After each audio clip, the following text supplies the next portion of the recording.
Party के माननीय राष्ट्रीय प्रवक्ता डॉक्टर संबित पात्रा जी आपको संबोधित करेंगे। मेरा विनम्र निवेदन है पूर्वोत्तर के प्रभारी और राष्ट्रीय प्रवक्ता माननीय संबित पात्रा जी से आपको संबोधित करें। धन्यवाद संजय जी, आप सभी का अभिनंदन। टीवी के माध्यम से आप सब देख ही रहे होंगे कि अरविंद केजरीवाल भाग गए। अरविंद केजरीवाल ईडी के समन से भाग रहे हैं। अरविंद केजरीवाल सच्चाई से सामना करने से भाग रहे हैं। He does not want to face the truth. जांच से भागना एक तरह से ये एक्सेप्ट करना होता है कि हां मैंने गलती की है। कमिटी के सामने, ईडी के सामने, एजेंसी के सामने पेश नहीं होना ये एक तरह से कहीं ना कहीं डर को दिखाता है, स्वीकृति को दिखाता है कि हां मैंने गलती की है। और एक तरह से आज ये कहना अतिशयोक्ति नहीं होगा कि दिल्ली के शराब घोटाले के किंगपिन अरविंद केजरीवाल ने यह स्वीकार किया है कि हां शराब घोटाले में मेरा हाथ है और इसके पीछे जो बेतहाशा भ्रष्टाचार हुआ है उसमें मैं भी शामिल हूं। वरना डरने की क्या आवश्यकता थी। सीना ठोक के जाते, ईडी के सामने बैठते, प्रश्नों का उत्तर देते और मुस्कुराते हुए ड्रामा करते हुए बाहर चले आते, जैसा वो अक्सर करते हैं। मगर आज वो कर नहीं पाए क्योंकि उनको हकीकत पता है। कट्टर ईमानदार अपने आप को कहते थे, बाद में सिद्ध हुआ कि ये कट्टर बेईमान है। और आज तो ये सिद्ध हुआ है कि जो कट्टर बेईमान है वो कट्टर बेशरम भी है। This is shamelessness. Running away from the agencies who were probing the truth is shamelessness. आप सभी जानते हैं कि ईडी समन कोई रैंडमली नहीं भेजती है कि आपके घर समन भेज दिया, उनके घर समन भेज दिया। किसी भी संबंध में ईडी अगर समन भेजती है तो वो तथ्यों के आधार पर, एविडेंस के आधार पर, उसके आधार पर ईडी समन भेजती है। और हमें पक्का विश्वास है कि ईडी ने या कोई भी जांच एजेंसी जिसने अरविंद केजरीवाल को समन भेजा है, आधारों के बलबूते पर ही समन भेजा गया होगा। बहरहाल हम ये विश्वास रखते हैं, मीडिया में भी हमने देखा है कि ईडी भी शायद जवाब देगी। मगर यह विषय गंभीर है, जनता के प्रांगण में।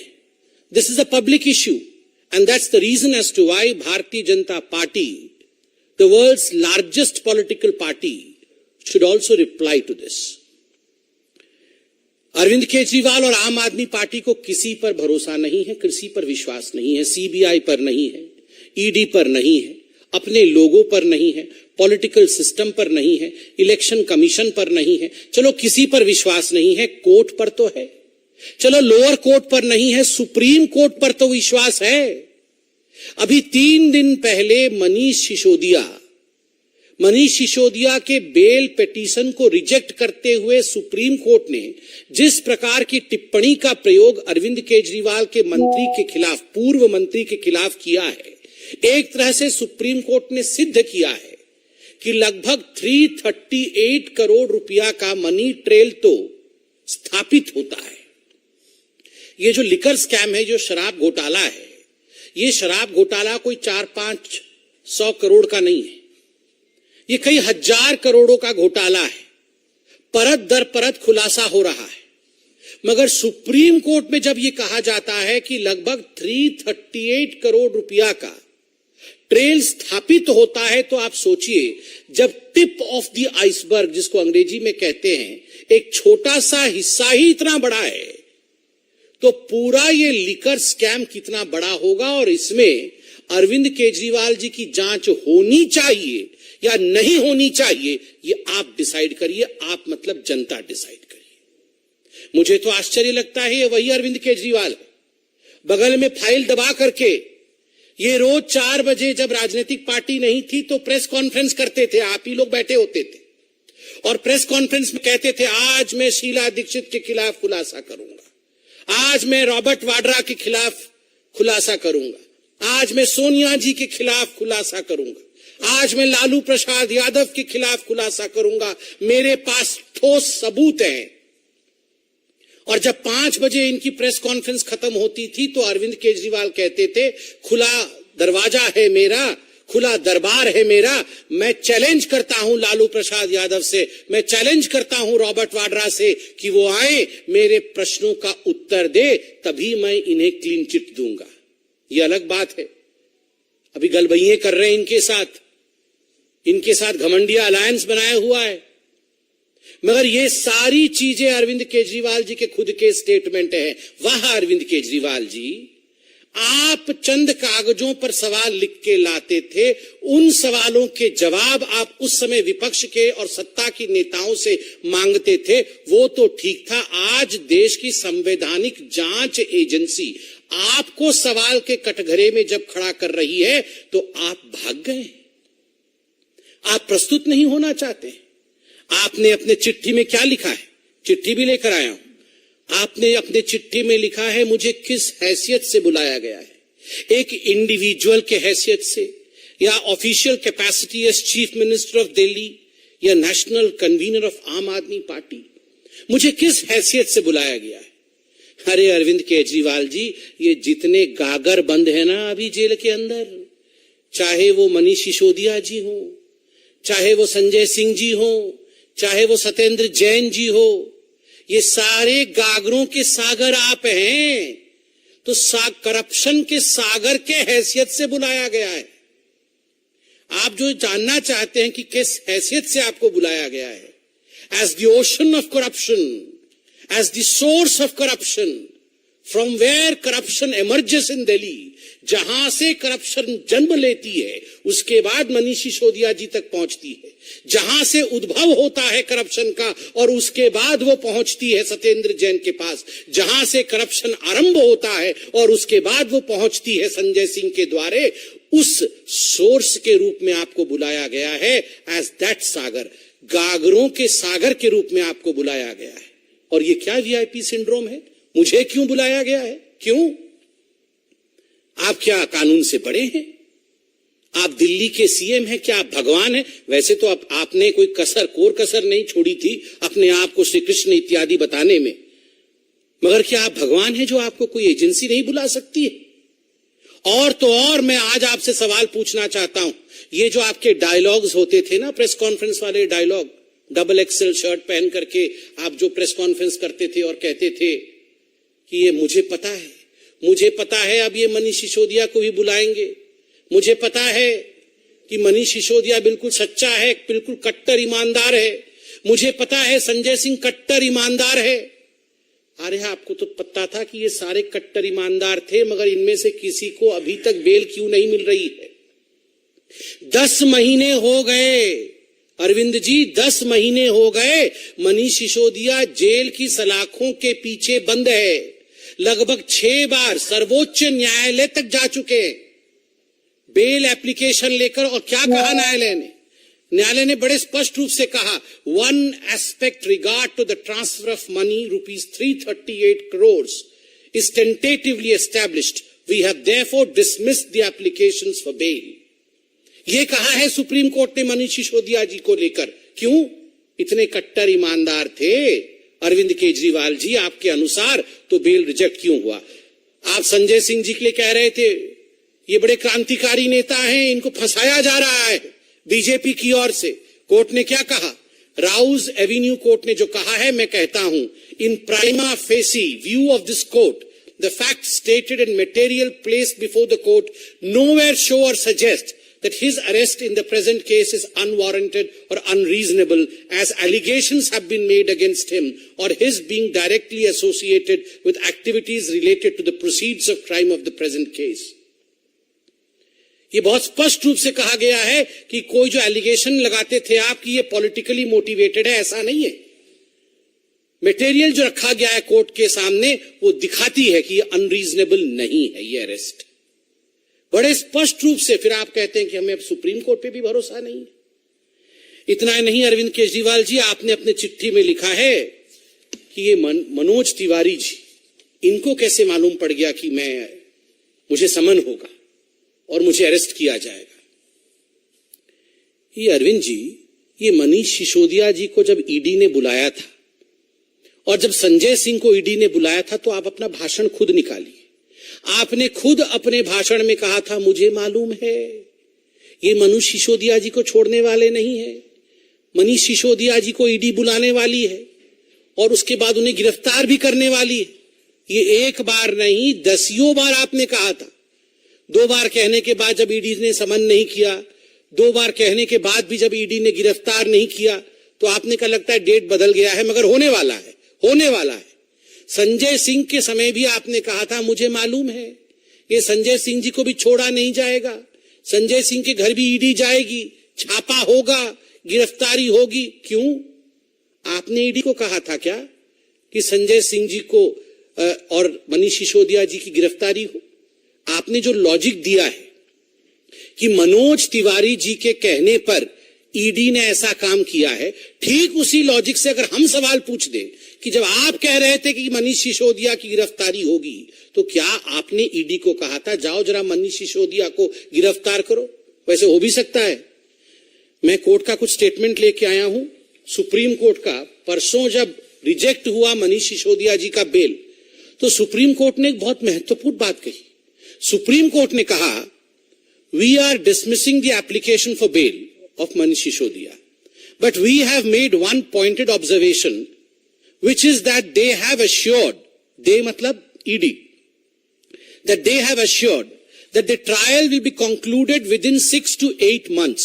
So within 3 months, if the trial proceeds sloppily or slowly, he will be entitled to file an application for bail.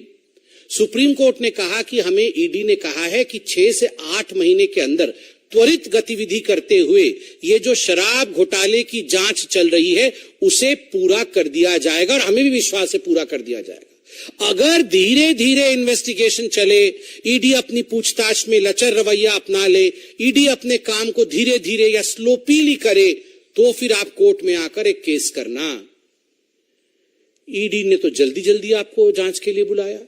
ED चाहती थी कि अरविंद केजरीवाल बतौर इस पूरे केस से जुड़े होने के नाते यथाशीघ्र पूछताछ में आए, तथ्यों को सामने रखे, ताकि 6 से 8 महीने के अंदर ये इन्वेस्टिगेशन कंप्लीट हो। मगर क्या कारण है कि अरविंद केजरीवाल कोऑपरेट नहीं कर रहे हैं, और क्या कारण है अरविंद केजरीवाल जी सुप्रीम कोर्ट के कहने के बावजूद ये केस जल्दी समाप्त हो उस पर ध्यान नहीं दे रहे?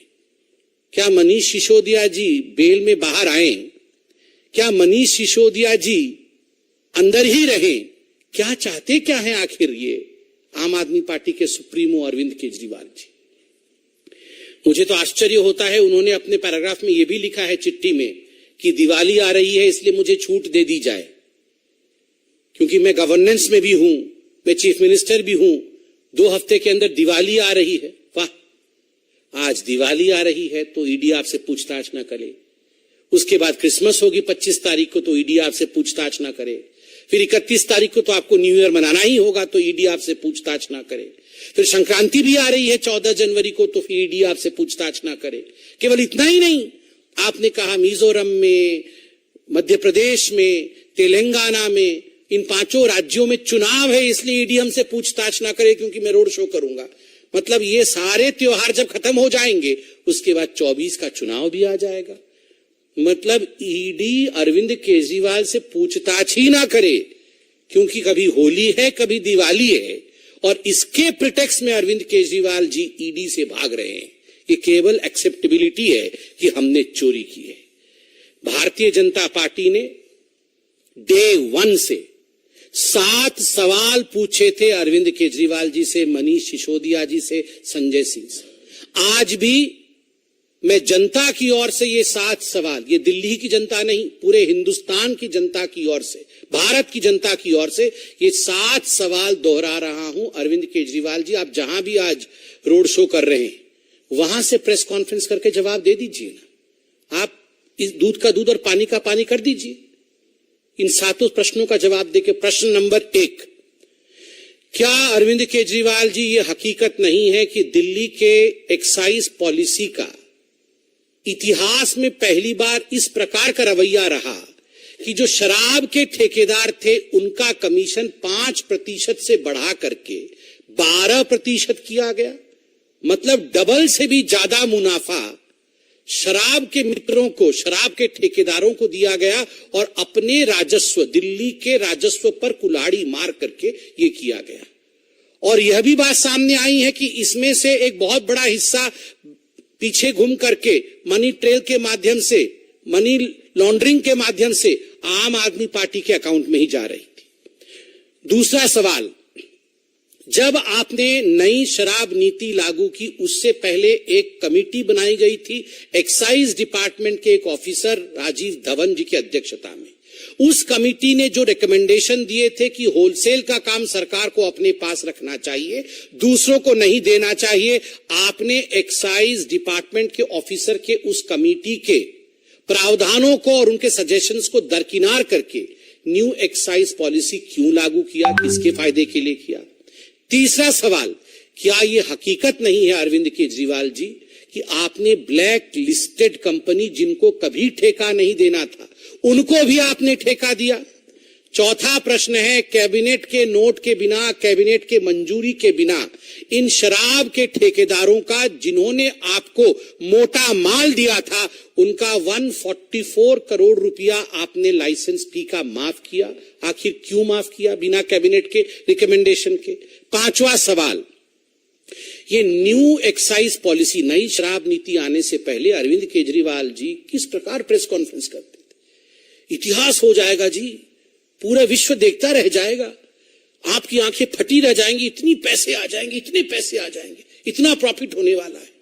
फिर क्या कारण था कि 10 महीने के अंदर जैसे ही सीबीआई को नोटिफाई किया एलजी ने, आपने आनन फानन में बिना कैबिनेट की बैठक किए जिसको लागू किया था, उसी एक्साइज पॉलिसी को आपने वापस ले लिया? क्या कारण था और किस हैसियत में किया? इंडिविजुअल के हैसियत से, सीएम के हैसियत से, या फिर आम आदमी पार्टी के चीफ के हैसियत से? इसका भी जवाब दीजिए। छठा सवाल, ये सारा कुछ मैन्युफैक्चरर्स रिटेल में नहीं जाए, ये तो कानून है, आपने कानून को ताक में रखा, मैन्युफैक्चरर्स को रिटेल में भेजा, जिसके कारण कार्टेलाइजेशन हुआ या नहीं हुआ? इसका जवाब आप दीजिए।